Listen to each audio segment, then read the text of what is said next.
ഇന്ത്യയിലെ മറ്റ് പല സംസ്ഥാനങ്ങളിലും ഒരു വെറും കമ്മോഡിറ്റി മാത്രമായിട്ടുള്ള കുട വ്യവസായത്തിൽ ശക്തമായ ബ്രാൻഡ് വളർത്തിയെടുത്ത ഒരു കമ്പനിയെക്കുറിച്ചാണ് നമ്മൾ ഇന്ന് പറയാൻ പോകുന്നത്.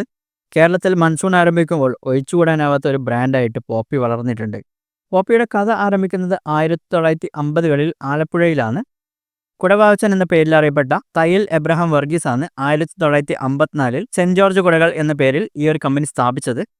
പതിറ്റാണ്ടുകൾക്ക് ശേഷം 1995 കസിൻസ് ആയിട്ടുള്ള ഡേവിസും ജോസഫ് തയ്യലും ഈ കമ്പനി രണ്ടായിട്ട് പിരിച്ചു.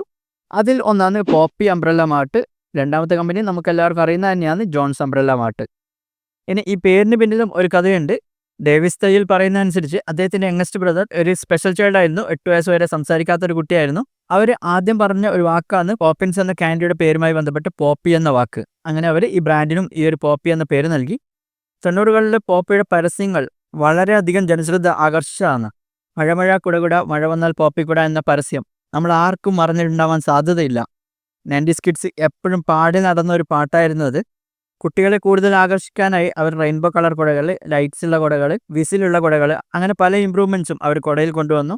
അതുകൂടാതെ പല കാർട്ടൂൺ ക്യാരക്ടേഴ്സുമായിട്ടും ടൈപ്പായിട്ട് അവയുടെ ഇമേജുള്ള കുടകളും കൊണ്ടുവന്നു. ഇവരുടെ ഇന്നോവേഷൻ കളറുകളിൽ മാത്രം ഒതുങ്ങിയില്ല. 2009 ടാറ്റ നാനോ കാർ ഇറങ്ങിയപ്പോൾ അവർ പോപ്പി നാനോ കൊണ്ടുവന്നു. ലോകത്തിൽ തന്നെ ഏറ്റവും ചെറിയ കുട എന്ന പേരിലാണ് അവരത് കൊണ്ടുവന്നത്. അതുകൂടാതെ സിൽവർ കോട്ടിങ്ങുള്ള കുടകൾ, റെസ്റ്റ് പ്രൂഫിംഗ് ആയിട്ടുള്ള കുടകൾ, GPS ട്രാക്കറുള്ള കുടകൾ, അങ്ങനെ പല ഇന്നോവേഷൻസും അവർ നടത്തിയിരുന്നു. ഈ കമ്പനി ഇപ്പോഴും തയ്യൽ ഫാമിലി തന്നെയാണ് നടത്തിക്കൊണ്ടു പോകുന്നത്. അതിൻ്റെ കോഫൗണ്ടർ ആയിട്ടുള്ള ഡേവിസ് തയ്യൽ ഇപ്പോഴും അതിൻ്റെ CEO ആണ്. അദ്ദേഹത്തിൻ്റെ മകനായിട്ടുള്ള കെവിനും ഈ ഒരു കമ്പനിയിൽ ജോയിൻ ചെയ്തിട്ടുണ്ട്. കേരളത്തിലെ കുടമാർക്കിൽ പോപ്പിക്ക് ഇന്നും അതിൻ്റെതായ സ്ഥാനമുണ്ട്.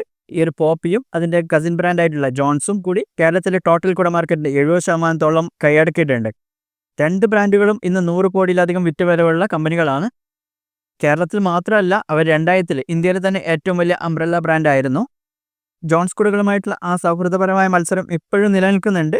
പോപ്പി കൊണ്ടുവരുന്ന അതുമായിട്ട് കിടപിടിക്കുന്ന മോഡലുകൾ ജോൺസും കൊണ്ടുവരുന്നുണ്ട്. ആ ഒരു മത്സരം ഇപ്പോഴും തുടർന്നു പോവുകയാണ്. വെറും ഒരു കുട എന്നതിനുപരി പോപ്പിക്കുട നമ്മുടെ ചെറുപ്പത്തിലെ ഒരു ഓർമ്മകളുടെ ഭാഗമായിരുന്നു.